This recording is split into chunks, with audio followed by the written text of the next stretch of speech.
श्री कृष्ण गोविंद हरे मुरारे, हे नाथ नारायण वासुदेव। श्री कृष्ण गोविंद हरे मुरारे, हे नाथ नारायण वासुदेव। ओम नमो भगवते वासुदेवाय। ओम नमो भगवते वासुदेवाय।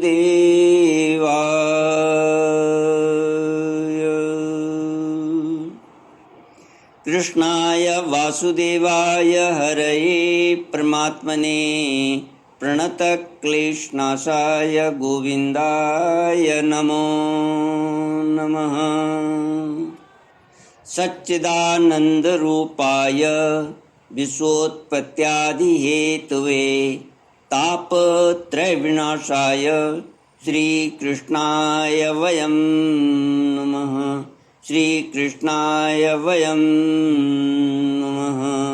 सच्चित आनंद स्वरूप परमात्मा जो सृष्टि के उत्पत्ति, पालन और संहार करता है तथा जीवों के आध्यात्मिक, आदि दैविक, आदि भौतिक तापों को नष्ट करने वाले हैं, अर्थात जीवों के मानसिक, शारीरिक और भौतिक दुखों को दूर करने वाले हैं, उन श्री कृष्ण भगवान को हम नमस्कार करते हैं। श्री कृष्ण गोविंद हरे मुरारी, हे नाथ नारायण वासुदेव। श्रीमद्भागवत चतुर्थ स्कंध श्लोक 27 से। नारद उवाच नाधुनाप्यवमानं ते सम्मानं वापि पुत्रक लक्षयाम कुमारस्य शक्तस्य क्रीडनादिषु विकल्पे विद्यमानेऽपि न ह्यसन्तोषहेतवः पुंसो मोहमृते भिन्ना यल्लोके निजकर्मभिः। तत्पश्चात नारद जी ने ध्रुव जी से कहा, बेटा अभी तो तू बच्चा है, खेल कूद में ही मस्त रहता है। हम नहीं समझते कि इस उम्र में किसी बात से तेरा सम्मान या अपमान हो सकता है।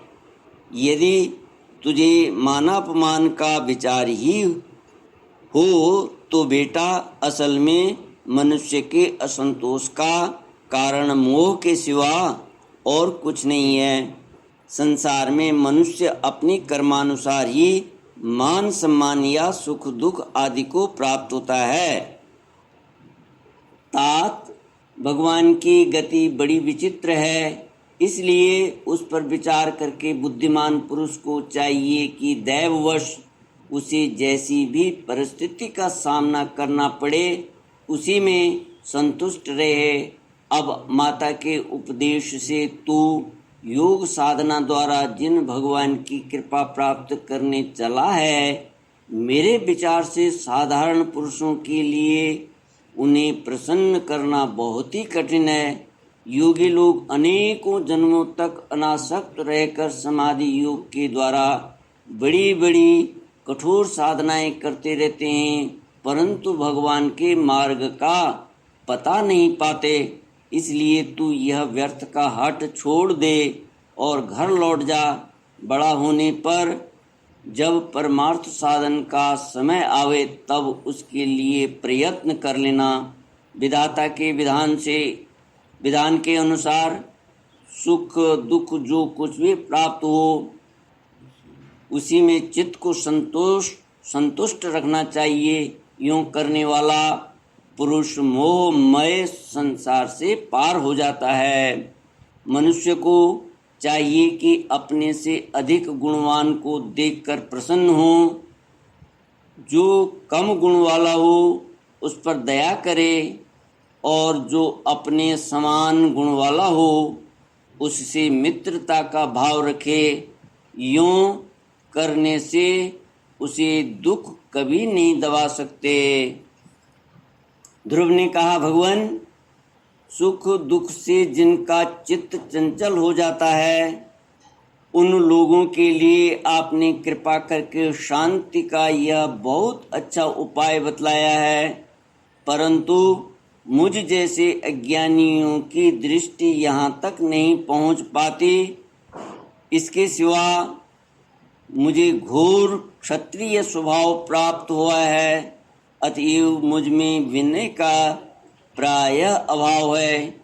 सुरुचि ने अपने कटु वचन रूपी बाणों से मेरे हृदय को विदीर्ण कर डाला है, इसलिए उसमें आपका यह उपदेश नहीं ठहर पाता। ब्रह्मन, मैं उस पद पर अधिकार करना चाहता हूँ जो त्रिलोकी में सबसे श्रेष्ठ है तथा जिस पर मेरे बाप दादे और दूसरे कोई भी आरूढ़ नहीं हो सके हैं। आप मुझे उसी की प्राप्ति का कोई अच्छा सा मार्ग बतलाइए। आप भगवान ब्रह्मा जी के पुत्र हैं और संसार के कल्याण के लिए ही बीणा बजाते सूर्य की भांति त्रिलोकी में विचरा करते हैं। श्री मैत्रेय जी कहते हैं, ध्रुव की बात सुनकर भगवान नारद जी बड़े प्रसन्न हुए और उस पर कृपा करके इस प्रकार सद उपदेश देने लगे। श्री नारद जी ने कहा, बेटा, तेरी माता सुनीति ने तुझे जो कुछ बताया है वही तेरे लिए परम कल्याण का मार्ग है। भगवान वासुदेव ही वो उपाय हैं, इसलिए तू चित्त लगाकर उन्हीं का भजन कर। जिस पुरुष को अपने लिए धर्म, अर्थ, काम और मोक्ष रूप पुरुषार्थ की अभिलाषा हो, उसके लिए उनकी प्राप्ति का उपाय एकमात्र श्री हरि के चरणों का सेवन ही है। बेटा, तेरा कल्याण होगा। अब तू श्री यमुना जी के तटवर्ती परम पवित्र मधुवन को जा। वहाँ श्री हरि का नित्य निवास है। वहाँ श्री कालिंदी के निर्मल जल में तीनों समय स्नान करके नित्य कर्म से निवृत्त हो यथा विधि आसन बिछाकर स्थिर भाव से बैठना। फिर रेचक, पूरक और कुंभक 3 प्रकार के प्राणायाम से धीरे धीरे प्राण, मन और इंद्रिय के दोषों को दूर कर धैर्य युक्त मन से परम गुरु श्री भगवान का इस प्रकार ध्यान करना।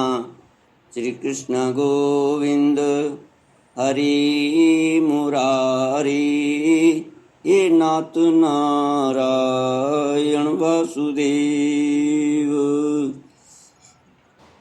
भगवान के नेत्र और मुख निरंतर प्रसन्न रहते हैं। उन्हें देखने से ऐसा मालूम होता है कि वे प्रसन्नता पूर्वक भक्त को वर देने के लिए उद्यत हैं।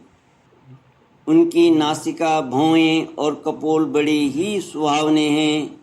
वे सभी देवताओं में परम सुंदर हैं। उनकी तरुण अवस्था है। सभी अंग बड़े सुडौल हैं। लाल लाल होठ और रत्नारी नेत्र हैं। वे प्रणत जनों को आश्रय देने वाले अपार सुखदायक शरणागत वत्सल और दया के समुद्र हैं। उनके वक्षस्थल में श्री वत्स का चिन्ह है। उनका शरीर सजल जलधर के समान श्याम वर्ण है। वे परम पुरुष श्याम सुंदर गले में वनमाला धारण किए हुए हैं और उनकी 4 भुजाओं में शंख, चक्र, गदा एवं पद्म सुशोभित हैं। उनके अंग प्रत्यंग किरीट, कुंडल, केयूर और कंकण आदि आभूषणों से विभूषित हैं। गला कौस्तभ मणि की भी शोभा बढ़ा रहा है तथा शरीर में रेशमी पीताम्बर है। उनके कटी प्रदेश में कांचन की करधनी और चरणों में सुवर्णमय नूपुर पैजनी सुशोभित हैं। भगवान का स्वरूप बड़ा ही दर्शनीय, शांत तथा मन और नयनों को आनंदित करने वाला है। जो लोग प्रभु का मानस पूजन करते हैं, उनके अंतःकरण में वे हृदय कमल की कर्णिका पर अपने नख मणि मंडित मनोहर पादार बिंदुओं को स्थापित करके विराजते हैं। इस प्रकार धारणा करते करते जब चित्त स्थिर और एकाग्र हो जाए, तब उन वरदायक प्रभु का मन ही मन इस प्रकार ध्यान करे कि वे मेरी ओर अनुराग भरी दृष्टि से निहारते हुए मंद मंद मुस्करा रहे हैं। भगवान की मंगलमयी मूर्ति का इस प्रकार निरंतर ध्यान करने से मन शीघ्र ही परमानंद में डूबकर तल्लीन हो जाता है और फिर वहाँ से लौटता नहीं। श्री कृष्ण गोविंद हरे मुरारी, हे नाथ नारायण वासुदेव। श्री कृष्ण गोविंद हरे मुरारे, हे नाथ नारायण वासुदेव। ओम पूर्णमद पूर्णमिदं पूर्णात् पूर्णमुदच्यते पूर्णस्य पूर्णमादाय पूर्णमेवावशिष्यते। ओम शांति शांति शांति। हरि ओम। श्री गुरुभ्यो नमः। हरि ओम।